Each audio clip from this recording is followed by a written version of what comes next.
Bugun BYD-o'zga haqiqiy sportkar Corvette kelib qoldi, aka. Niyat qiluvmidingiz videoga bitta like bosib qo'ying, men esa obzorni boshladim.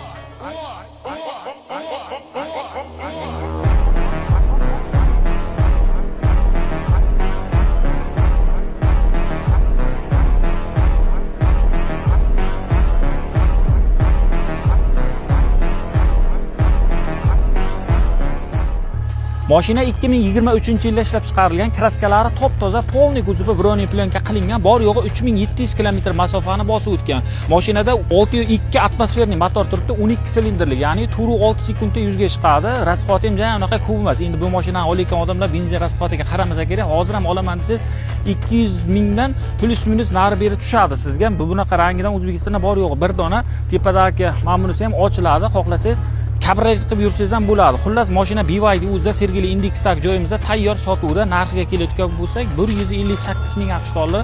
Kimga qiziq bo'lsa, pastdagi raqamlarga telefon qilinglar, baraka qilib olinglar, bosib olinglar.